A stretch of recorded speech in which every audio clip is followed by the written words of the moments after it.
Cerita dimulai ketika Nitera sedang bersama orang tuanya. Kita datang menemui mereka menuju Void, tempat tinggal mereka. Karena sepertinya Nitera ini membutuhkan bantuan kita. Tapi ternyata benar, dia membutuhkan kita untuk meyakinkan orang tuanya bahwa Nitera tidak ingin menikah. Kita rada bingung dengan pernyataan tersebut. Ibunya Nitera berkata bahwa perjodohan ini sudah ditentukan sejak Nitera menetas. Meskipun Nitera memohon kepada ayahnya, tapi apa yang sudah terjadi ya terjadilah. Menurut ibu Nitera, mereka merupakan pasangan yang sangat cocok.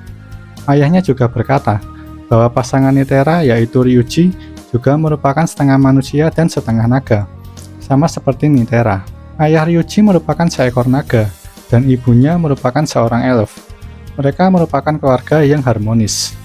Karena ucapan mereka bisa disimpulkan kalau Nitera belum pernah bertemu dengan calon suaminya. Nitera masih belum mengakui Ryuji. Lalu ayahnya berkata bahwa Ryuji sudah lama berdiam diri selama 1000 tahun di dalam Void. Saat Nitera pertama kali masuk ke Void, hal tersebut membangunkan Ryuji. Dan itu merupakan momen yang tepat untuk mereka berdua, ucap ibunya Nitera. Tapi Nitera tidak menyukai suami yang lemah dan menjadi hambatan bagi dirinya. Nitera juga masih ingin melakukan banyak hal, salah satunya ingin membunuh Warlick dengan benar. Tapi ibu Nitera berkata bahwa itu semua bisa juga dilakukan di saat sudah menikah. Lalu ayah Nitera menunjukkan sebuah perjanjian kontrak yang sudah ditandatanganin. Menurut Nitera, kontrak ini masih banyak celah. Lalu meminta kita untuk menangani kekacauan ini. Kita pun melihat isi kontrak tersebut. Isi kontrak tersebut berkata bahwa Nitera berhak untuk memberikan sebuah ujian bagi yang ingin melamarnya. Seketika Ryuji datang dan berkata setuju untuk menjalani ujian tersebut. Nitera kaget dengan ketampanan Ryuji dan mencoba untuk bersikap cuek. Kita kurang paham tentang ujian ini. Ryuji berkata bahwa hal tersebut berasal dari hukum naga kuno. Jadi Nitera berhak memberi 3 tantangan kepada Ryuji untuk membuktikan kelayakannya. Ryuji sangat siap dengan hal ini. Tapi sebelum itu, ternyata Nitera sendiri juga ingin menyelesaikan 3 tantangan itu. Jika Nitera bisa mengalahkan Ryuji, maka Nitera akan bebas dari kontrak tersebut. Sebenarnya hal ini tidak ada di kontrak, tapi Ryuji tidak mempermasalahkannya. Dia juga sudah mendengar tentang kekuatan Nitera. Jadi Ryuji dan Nitera setuju dengan hal ini. Kemudian tantangan pertamanya adalah mengambil sebuah benda yang sangat langka, yaitu permata Paragon di Gua Paragon. Tapi di gua tersebut terdapat sihir di mana naga dan setengah naga tidak bisa masuk ke situ.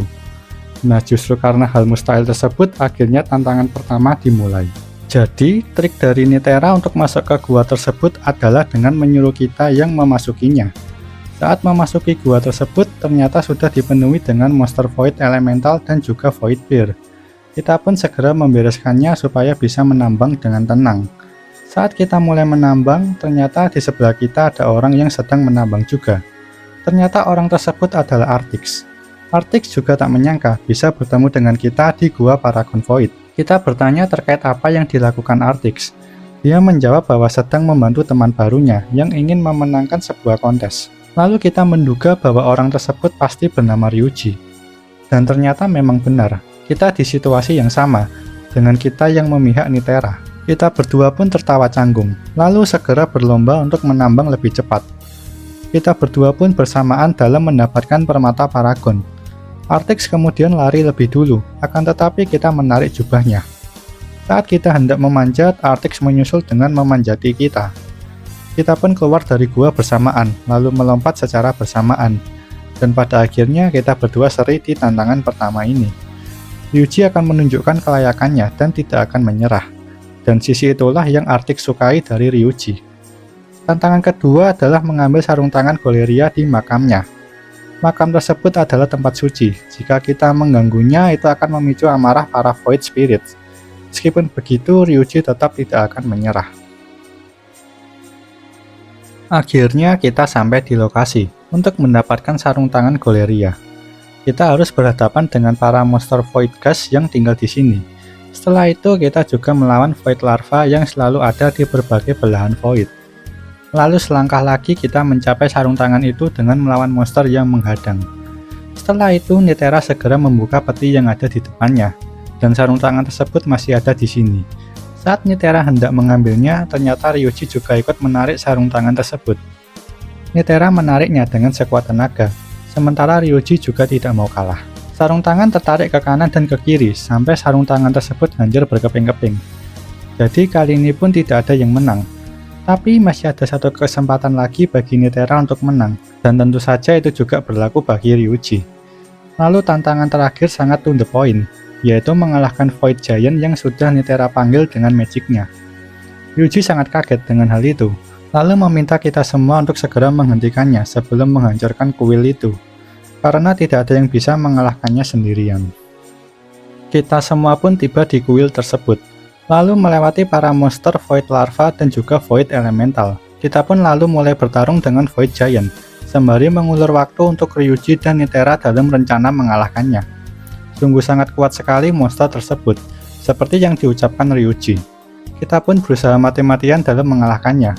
Dalam pertempuran kita pun terlempar dan terkena serangannya, lalu terjatuh di depan Nitera dan Ryuji. Persiapannya hampir selesai. Ryuji berkata bahwa mereka harus berubah menjadi naga untuk melakukan banishing spell. Tapi masalahnya kekuatan Nitera sedang terkunci, kecuali jika dirinya menggunakan Chaos Crystal. Ryuji tidak mau mengambil resiko tersebut, jadi Ryuji sendiri yang akan membuka kekuatan Nitera. Nitera tidak percaya akan hal ini, tapi Ryuji berkata bahwa sejak pertama kali dirinya melihat Nitera, dirinya siap untuk melakukan apapun demi Nitera. Semuanya sudah siap, mereka berdua pun berubah wujud menjadi naga. Saat Void Giant hendak menyerang mereka, Ryuji dan Nitera merapalkan mantra banishing spell dan menyemburkannya. Seketika Void Giant pun lenyap terkena spell tersebut. Nitera tak menyangka jika mereka bersama akan sekuat ini. Setelah itu, Ryuji ingin memberikan sebuah cincin kepada Nitera. Nitera terkagum dengan cincin tersebut. Permata tersebut terbuat dari permata Paragon. Lalu untuk cincinnya terbuat dari besi sarung tangan Goeria, dan Ryuji membuat cincinnya terlihat cantik dengan banishing spell yang mereka gabungkan tadi. Ryuji pun meminta Nitera untuk menerima lamarannya. Nitera tak menyangka akan bertemu dengan orang yang layak dan setara dengannya dalam segala hal. Jika mereka bersama, maka tidak ada yang bisa mengalahkan mereka. Nitera pun menerima lamaran Ryuji. Seketika Elucidas muncul. Sebagai tetua, dia akan memimpin dan menyatukan pernikahan Ryuji dan Nitera. Kita semua di sini hadir untuk melihat para setengah naga menyatukan ikatan pernikahan. Kami semua berharap supaya mereka berdua berbahagia selama berabad-abad dan cerita pun selesai.